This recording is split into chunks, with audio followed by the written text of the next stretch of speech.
Всем привет! Редакция Осетия News составила десятку самых главных новостей 2019 года в Осетии. Начнем с электроцинка. О его закрытии объявили еще в 2018, но именно в 2019 году это стало реальностью.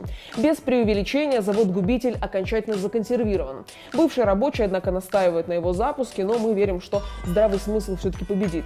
Теперь осталось окончательно разобраться с клинкером, которого на территории республики все еще много. В 2019 году одной из главных негативных тем стало домашнее насилие. Оно было и раньше, но в этом году перешло все рамки. Сперва Залоев чуть ли не убил свою бывшую жену, а затем Техов зверски заколол свою девушку. Сейчас в Госдуме рассматривают закон о домашнем насилии, а в Северной Осетии появилась общественная организация «Охота». Важным спортивным событием стало возрождение Алании, во многом благодаря бизнесменам Гуриевым, которые сделали клуб полностью частным. Под руководством Спартака Гогниева команда показывает зрелищную игру. На это реагируют и болельщики, которые тысячами заполняют стадион. Задачи перед этой Аланией стоят очень серьезные. В 2019 году часто обсуждали тему туризма, его развития и разных способов привлечения туристов в республику, а началось все с неоднозначного туристического бренда Северной Осетии, который разработала студия Артемия Лебедева. Многие жители республики справедливо возмутились некоторыми визуальными элементами, но комитет, заплативший за бренд кругленькую сумму, взял его в работу. Во Владикавказе в этом году сменилась власть. Новый состав городской думы избрал главу муниципалитета Русланбека Икаева, а новым главой администрации стал бывший зам Албегова Тамерлан Фарниев. Ничего значимого или серьезного под их руководством пока не произошло, кроме не совсем однозначного высказывания Фарниева про набережную, но все еще впереди. В этом году исполнилось 160 лет со дня рождения Коста Хитагурова. По мнению нашей редакции, к этой знаменательной дате подошли не очень основательно.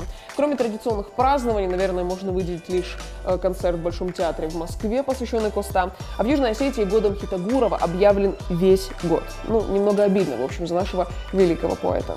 Северная Осетия приняла на своей земле первенство Европы по боксу и сделала это довольно успешно, во многом благодаря президенту Федерации бокса Осетии.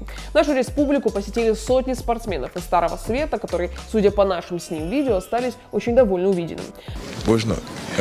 Алан Абаев, кстати, воспользовался преимуществом родного ринга и стал победителем первенства. В 2019-м исполнилось 15 лет с момента кровавого теракта в Беслане. Федеральные СМИ впервые за долгие годы подняли эту тему, во многом благодаря фильму Юрия Дудя, из-за которого миллионы жителей России и не только смогли узнать про трагедию более подробно.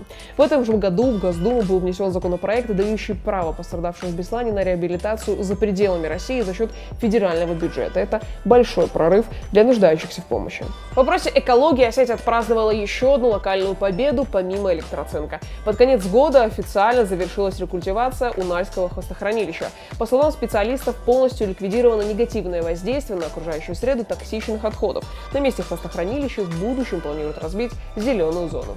10-м главным событием является то, что произошло лично у вас. Мы надеемся, что каждому зрителю этот год запомнился чем-то хорошим.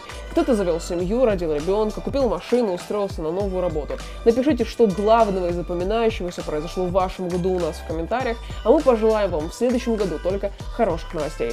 С наступающим!